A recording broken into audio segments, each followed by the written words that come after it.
de muita qualidade para o povo judeu. Até hoje é um produto muito caro, não é um produto barato o azeite. Óleo de oliva, assim, mas o azeite, ele é muito caro. E nós vemos nesse texto essa lista de homens que serviam na corte do rei, juntamente com o cargo que eles tinham nas suas mãos, naquilo que estavam sob a sua responsabilidade. E nós não vamos falar aqui em si do problema, cargos materiais, mas eu quero fazer uma aplicação desse texto para a nossa vida espiritual. Tendo em vista que Davi, ele é um símbolo de Jesus Cristo. Eles são da mesma tribo, não é verdade? Davi nasceu em Belém. Davi foi odiado por seus irmãos. Jesus não foi diferente, ele foi desprezado por seus irmãos. E assim, se você for olhar, você vai ver uma série de semelhanças na vida de Davi e Jesus. Davi venceu Golias, Jesus venceu Satanás. Não é verdade? Jesus foi o nosso vitorioso.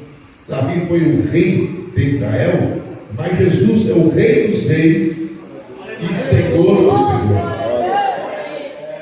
E assim como Davi escolheu um grupo de oficiais para servi-lo, o Senhor Jesus, o nosso rei, escolheu a cada um de nós para prestarmos um serviço para Ele. Amém? Eu louvo a Deus porque não foi pela nossa capacidade, pelo nosso talento, foi a sua misericórdia. A Bíblia fala que Jesus falou assim: não foi vós que me escolheste, mas eu escolhi a vós, e vos nomeei para que vades e deis fruto, e o vosso fruto permaneça. Nós somos escolhidos pelo nosso Senhor e Salvador Jesus Cristo. Se você prestou atenção neste texto, você vai ver que cada pessoa, ele tinha um lugar de serviço especial. Cada um foi designado para fazer um trabalho. No Evangelho segundo escreveu São Mateus, ali também fala de um rei que escolheu pessoas para fazer um trabalho para si. E o rei, por um tempo, voltava e requeria conta do trabalho de cada uma daquelas pessoas. E quando nós olhamos para aquele texto e nos aprofundamos no estudo dele, nós entendemos que aquele rei também era Jesus. O próprio Jesus falando de si mesmo, que ele escolheu a cada um de nós, deu talento e capacidade, e um dia ele vai cobrar de cada um de nós o que fizemos com a capacidade, os talentos que ele nos deu para a sua obra. Então, queridos, você vê aqui nesse texto que cada pessoa tinha um lugar onde ele servia com especialidade. E com Deus não é diferente. Deus escolhe o que nós devemos fazer, onde faremos, e à medida do nosso fazer.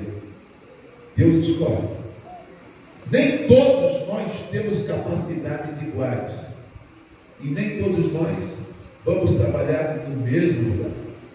Mas temos que entender essas coisas, né? Onde fazemos, o que fazemos e a medida de que fazemos. Nem todo mundo foi chamado para ser pastor. Um foi chamado para cantar, outro não foi chamado para cantar. A pessoa, quando tem a vocação, quando canta é uma bênção. Mas quando não tem a vocação, ele canta e os outros choram. Não é verdade? Outros foram chamados para pregar. Nem todo mundo foi chamado para ser pregador da palavra. Mas todos fomos chamados para ser praticantes dessa palavra. E nós temos que entender que a Bíblia Sagrada, ela nos mostra e nos fala que cada um fique na vocação que foi chamado. Cada um fique na sua vocação. Se a sua vocação é ser pregador, dedique-se a esse trabalho. Se a sua vocação é ser um cantor, dedique-se à música. Se a sua vocação é ser um músico, se dedique ao estudo, à dedicação do instrumento que você abre para tocar. Se você compõe um grupo de sua coração, faça o seu trabalho com alegria. Se você é um pastor, dedique-se ao seu trabalho, à função que você foi designado. Cada um foi designado para isso. E a Bíblia é muito clara, fala assim, que nós alcançamos mais confiança quando nós somos achados fiéis naquilo que Deus confiou em nossas mãos. Então, cada pessoa, você vai notar outra coisa nesse texto. Então, escolhe o que fazer, onde fazer, a medida de nosso fazer e como nós fazemos. E outra coisa que eu aprendo nesse texto: cada pessoa, ele foi chamado pelo seu nome. Deus não nos trata com grupinhos, Deus nos trata na nossa particularidade, na nossa individualidade. Cada um, diz a Bíblia, dará conta de si mesmo. Muito embora você faça parte de uma comunidade, mas no dia que você for prestar conta, é cada um por si, né? E a misericórdia de Deus por todos. O texto mostra claramente: ele sabia o nome de cada um e a função de cada um que exercia e o local que estava cada um. Cada pessoa foi colocada onde o rei queria. Como é frustrante, eu tenho marcado nessa carteira também aqui já faz uns anos. Se você quer testar alguém se ele é seu verdadeiro amigo, conte o seu sucesso para ele. Diga para ele o que está acontecendo, o que Deus está fazendo na sua vida, pois você vai saber se ele é um amigo seu ou é um cúmplice por alguma razão. Porque o amigo se alegra pelo seu sucesso, não é verdade? Ele glorifica a Deus por aquilo que Deus faz na sua vida. Ele sabe que a posição que você ocupa foi Deus que colocou. Não adianta fazer briga, birra, burrinha, como diz o nordestino, para querer ocupar do outro, que é Deus que coloca. Aleluia. A nossa concepção é o pastor, porque isso aí está do lado do pastor, o ajuda do pastor. Mas não é assim que funciona. É Deus que coloca. E se o pastor colocasse a orientação de Deus, não vai dar certo. Não é verdade? É assim que acontecem as coisas. Então, o que acontece? Davi, ele sabia o nome de cada um, conhecia cada um na sua particularidade. E eu louvo a Deus por isso, sabe? Porque Deus nos conhece. Deus te conhece, Souza. Deus conhece o senhor Nodaldo. Deus conhece o senhor Sebastião, irmão Jadilson. Deus conhece cada um de nós. Deus conhece os nossos pontos fortes, os nossos pontos frágeis, conhece a nossa força, mas não conhece o lado que nós somos frágeis. Deus conhece a nossa vida por dentro e por fora. Deus conhece até aquilo que nós não conhecemos. Deus conhece, não é verdade? Davi falou: Senhor, sonda o meu coração. O que ele quer dizer? Coloca uma sonda lá no fundo e vê o que não presta, que está lá dentro, que eu não consigo ver. Arranca de mim, faz um coração novo, muda a minha vida, porque nós somos incapazes às vezes de ver as nossas próprias fraquezas. Mas Deus conhece. Deus conhece, nos conhece por dentro e nos conhece por fora. Cada pessoa foi colocada onde o rei queria, cada um na sua função. Uma linguagem assim bem popular: cada macaco no seu galho, cada um no seu quadrado. A pior coisa que tem é quando a gente não cuida do nosso quadrado, começa a querer cuidar do quadrado dos outros, fica preocupado com o quadrado dos outros. Irmão Paulo, não está dando conta nem de cuidar do seu. Se nós dermos conta de cuidar do nosso, já está de bom tamanho, já é bênção pura, né? Se Jesus fosse hoje, cada um cuida do seu quadrado, aquilo que eu confiei na sua mão, não é verdade? Uma certa vez alguém perguntou: Jesus, e esse aí? Como é que vai fazer comigo? Ele falou: você vai e prega o evangelho, e esse aí deixa comigo, porque cada um de nós daremos conta diante de Deus. Essa é a realidade das causas, né? Cada pessoa foi colocada onde o rei queria. Então aprenda isso na sua vida. Deus coloca-nos em uma posição e Ele depois vai cobrar de nós a nossa fidelidade, a nossa dedicação, o nosso empenho, o nosso capricho por aquilo que nós fazemos. A palavra de Deus fala: maldito é aquele que fizer a obra de Deus relaxadamente. Temos que procurar fazer o nosso melhor para Deus. Entendemos que às vezes nós não temos talento para aquilo que nós queremos. Temos a consciência de Deus: para que o Senhor me chamou? Qual é a minha função? Minha função é ficar lá na porta. Então fica na porta lá. Minha função é fazer o meu trabalho, talvez que não tenha nenhuma expressão, como eu vou falar desse homem. Mas o importante é que você faça o trabalho. Tem um detalhe nesse texto aqui que eu chamo a atenção de você. Porém, Joás sobre o tesouro do azeite. Era o trabalho mais melindroso que tinha, era desse homem. Um homem chamado Joás, o guarda-todo do depósito de azeite. Eu escrevi assim: aqui está um homem que estava num lugar de serviço especial para o rei. Seu trabalho não era um trabalho desejado e nem atrair a atenção de ninguém, porque esse local onde colocava o azeite era nos porões, no subterrâneo do palácio. Ele tem que ter uma temperatura apropriada para esse serviço. O azeite tem que ter um cuidado extremo. Essa função desse homem era servida num porão úmido, escuro, solitário. Ele teria que ser fiel ao rei. O azeite, ele era um produto de suma importância na vida de Israel. Ele tinha a sua importância no culto, na religião judaica. É através do azeite que se ofereciam os alimentos, o pão, enfim, vários alimentos ali dentro do culto judaico. A oferta que se fazia pela culpa dos pecados, ela tinha que ter um conteúdo, uma porção de azeite no meio dela.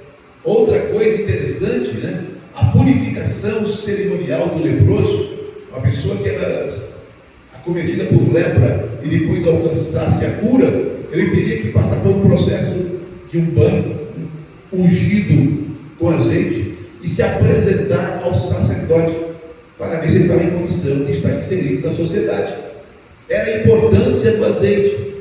O ritual da unção do sacerdote era feito com azeite. O rei, antes de assumir o trono, ele teria que ser ungido como rei. Davi foi ungido 3 vezes. Ele foi ungido lá na casa do seu pai. Ele foi, certa feita, ungido em Judá e ungido em Israel como rei. Então, esse produto era um produto de suma importância. O azeite era usado na unção dos reis, como eu disse, era usado como combustível para lâmpadas.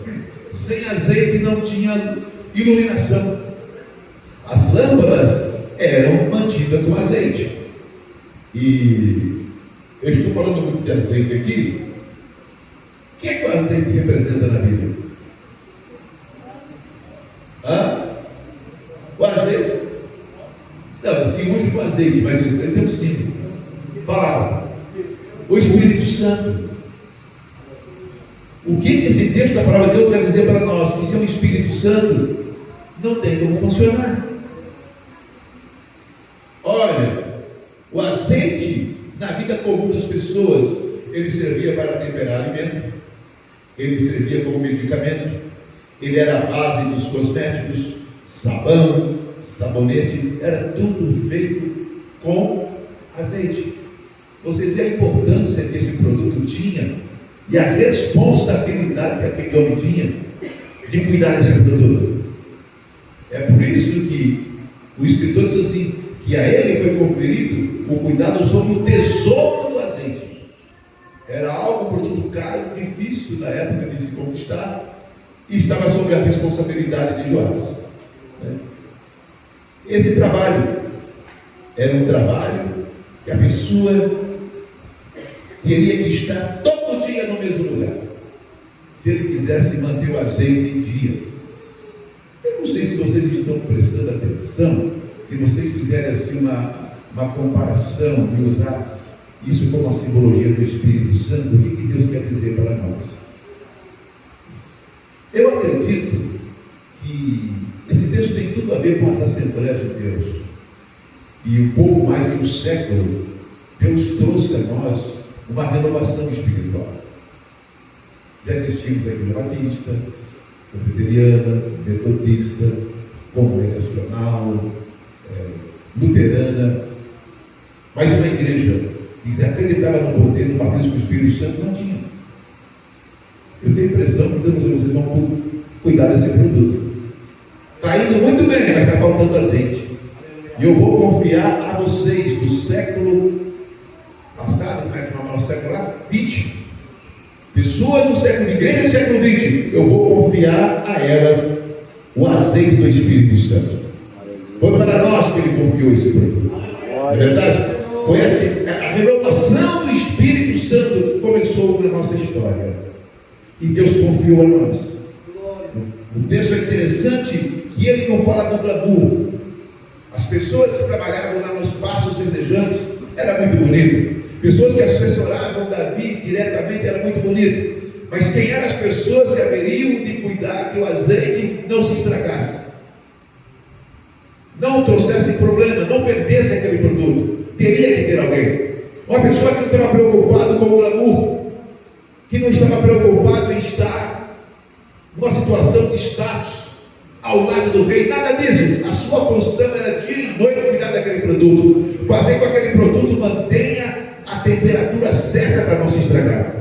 O que eu quero dizer para nós essa noite é que a nós, Deus nos confiou o derramado Espírito Santo de Deus. A igreja evangélica, Assembleia de Deus, Deus não chamou para fazer show, não chamou para fazer espetáculo, não chamou para ter artista, não se preocupou com isso. Não é isso que Deus quer da igreja evangélica, Assembleia de Deus. O que Deus quer de nós é que sejamos crentes cheios do Espírito Santo de Deus, da unção do Espírito Santo de Deus. Deus não está preocupado com o glamour, com o sucesso, com nada disso. Ele quer ver pessoas cheias do poder do Espírito Santo de Deus. O Joás está aqui. Ninguém vai te ver, ninguém vai te aplaudir, você não vai fazer sucesso, mas se você fizer um trabalho que eu quero que você faça, você vai ser a pessoa que me agrada. Você vai cuidar do azeite que eu vou confiar nas tuas mãos. O que eu quero perguntar para você nessa noite que está aqui: aonde está a unção do Espírito Santo de Deus que foi derramado na tua vida? Ela está aí? Tem unção de Deus na tua vida aí? Tem azeite de Deus na tua vida aí? Não, pastor, mas eu faço sucesso. Não é isso que Deus está preocupado. Ele está preocupado se a unção do Espírito de Deus está na sua vida nessa noite. Aleluia, aleluia. O trabalho desse homem é um trabalho totalmente desconfortável. As pessoas às vezes procuram o ministério, a igreja, para o conforto. E ser cristão não é vir para o conforto. Ser cristão às vezes é ter uma vida totalmente desconfortável. Jesus diz assim na sua palavra: aquele que quiser vir após mim, negue-se a si mesmo, agora que não conforto, o desconforto. Tome cada dia a sua cruz e me siga. Morra para si mesmo. Assuma a sua morte carnal. Eu não vou viver para fazer os meus gostos. A partir de agora eu faço a vontade de Deus. Eu estou servindo a Deus, andando no seu caminho, na sua palavra. Não é conforto, não é espetáculo, não é fama, não é fazer o que eu quero, é fazer aquilo que Ele quer. É fazer um trabalho visando algo na eternidade, não no momento contemporâneo que nós estamos vivendo, porque tudo isso aqui passa. E Deus está falando conosco. Você continua na posição que eu te coloquei? Joás estava lá nos porões, trabalhando no seu trabalho solitário. Como é fácil achar pessoas para cantar e tocar e fazer tanto trabalho no dia de Santa Ceia e domingo. Mas como é difícil estar aqui na quinta-feira. Não é verdade? Como é difícil preparar uma mensagem para pregar na quinta-feira. Sabe por quê? Porque nossa tendência carnal não é estar num lugar solitário. Nós queremos sair do anonimato e ser pessoas que estejam na boca do povo. É isso que nós queremos. E não é isso que Deus quer de mim e de você. O que Deus quer é que nós ficamos no lugar onde Ele nos colocou. Nós fizemos um anúncio aí, olha, vai ter um congresso em junho na cidade de Cravinhos. Quem quiser cantar, quem quiser pregar, tá, faz a lista. Mas não vão dar conta, você não vai dar conta. Você pode ter certeza. Uns vão querer cantar e cobrar, pregar e cobrar, outros vão pagar para fazer isso, mas é tudo por causa do glamour, tudo por causa da festa. Mas está aqui 5 horas da manhã para orar. Cadê os que estão aqui 5 horas da manhã para orar? São aqueles que têm fome, necessidade de cuidar do azeite que Deus derramou na sua mão. são aqueles que querem de volta aquela presença de Deus, o renovo espiritual, são aqueles que querem andar com o Senhor, são aqueles que querem ser mais do que vencedores, na verdade, são aqueles que querem intimidade com Deus, são pessoas que têm a consciência onde Deus o colocou, têm a responsabilidade do cargo que Deus lhe confiou, que temos que fazer o melhor que pudermos fazer, e quando assim fizermos, vamos ser considerados o quê? Servo inútil, porque só foi ou só fez aquilo que Deus mandou que fizesse, só isso. O que nós estamos falando aqui é aquilo que simplesmente que Deus mandou que fizesse. O que Joás fazia foi simplesmente aquilo que Davi mandou que ele fizesse, e fazia, sabe por quê? Porque ele era servo, estabelecendo uma função de servo. Nós temos que entender essa visão de reino de Deus. Nós somos servos do Senhor. Essa palavra servo, no original, significa escravo. Ela foi voltada para servo pelo fato de que na Inglaterra foi abolida a escravidão há muitos anos atrás. Eles tiraram do original a palavra servo, escravo, e colocou servo, para que não isso trouxesse assim uma conotação humilhante para as pessoas. Mas o que Deus queria dizer é isso: nós somos escravos, fomos comprados, a Bíblia fala, por bom preço, e não servimos mais a nós, mas servimos a Deus. Não estamos aqui para fazer a nossa vontade, mas a vontade de Deus. E o compromisso da igreja de hoje é esse: é preocuparmos com aquilo que Deus nos confiou. O que foi? Sermos cheios do Espírito Santo de Deus. Sermos uma igreja ainda que glorifica o nome do Senhor, que dá lugar ao Espírito Santo, que acredita na cura, na libertação, que nos dedicamos às coisas de Deus. É isso que o texto quer dizer para mim e para você, sabe, irmãos? Fatos importantes sobre esse tipo de servo é percebido nesse texto. Eles são humildes, eles estão dispostos a fazer qualquer trabalho. Joás tem essa característica, não estava ali para escolher o que fazer, mas fazer aquilo que Deus quisesse que ele faria. Era assim, Joás era esse tipo de pessoa, e nós precisamos ser esse tipo de crente. Procuramos fazer o melhor para Deus. Eles são úteis, são pessoas praticáveis, são pessoas que estão dispostas a se dedicar a esse trabalho.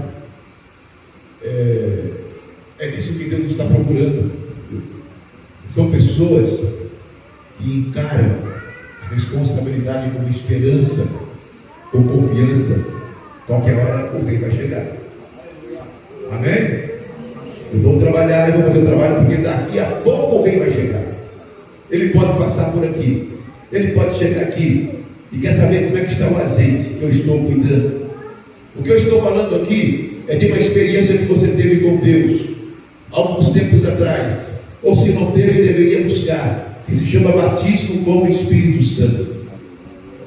Um crente sem o Espírito Santo é igual um carro sem gasolina.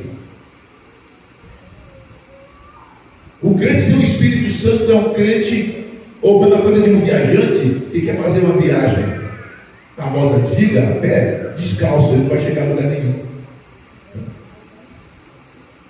O crente sem o Espírito Santo é um soldado faminto, sedento. Ele não tem força para guerrear, não tem força para lutar. E eu quero desafiá-lo nessa noite, em nome de Jesus, para que você comece a orar para ser cheio do Espírito Santo de Deus. O tema da nossa festividade vai falar disso, na verdade. Recebereis poder ao descer sobre vós o Espírito Santo, e sereis testemunhas, tanto em Jerusalém, Samaria, Judeia, até os confins da terra. Essa igreja primitiva ela encarou com responsabilidade, com carência isso, e ficaram 10 dias orando na expectativa de serem cheios do Espírito Santo. E no 10º dia que Jesus ordenou, a Bíblia diz que ele viu descer sobre eles línguas como que de fogos, que pousava sobre cada um deles. E a proporção que aquela língua de fogo caía sobre eles, eles eram cheios do Espírito Santo de Deus. Essa realidade, ela repete em nossas vidas de outra forma. Talvez você não vai ver a língua de fogo pousando sobre você, você não vai ver um vento impetuoso enchendo a casa, mas que você pode ser cheio do Espírito Santo, você pode ser cheio do Espírito Santo. O importante é isso. E muitas das vezes nós estamos preocupados mais com o espetáculo, com aquilo que se vê, do que com aquilo que se sente. Esse não é bênção, por quê? Porque ele marcha na igreja, ele faz gesto de karatê, de kung fu. Isso não é nada, irmãos. Isso não é nada. Duas coisas que você precisa ter: é os frutos do Espírito e ser cheio do Espírito Santo de Deus. Esse pula, sapateia, isso não resolve o problema. O diabo não tem medo disso. O que o diabo tem medo é de um crente cheio do poder do Espírito Santo de Deus. Isso não resolve. Pega na mão do teu irmão e fala isso para ele. Isso não vai resolver nada. O importante é que o Espírito de Deus fale com você essa noite. Que Ele toque na tua alma, te encha de graça, de poder, de unção, de autoridade. Nós estamos fazendo o nosso culto virar espetáculo, qualquer coisa. Não, você poderia ter. Você não entendeu o que eu falei? É chamar a gente de surdo e meter cápido. Como que eu não entendi? Não, você perdeu a oportunidade de dar uma glória. Não, dá uma glória aí. Eu não estou aqui para fazer ninguém dar glória. Quem está aqui para impulsionar você da glória é o Espírito Santo de Deus. É Ele que manda nessa caminhão. Aprenda a ser um crente maduro. Aprenda a ser um crente, irmãos, raiz. Larga dessas bobagens. Ora, busca a Deus. E se você sentir, abra a tua boca e glorifica o nome do Senhor. Mas não seja um crente manipulável. Crentes manipulável. Quando você for cheio do Espírito Santo, você vai dar glória. Porque a Bíblia fala que é Ele que vai nos levar para glorificar o nome do Senhor. Amém?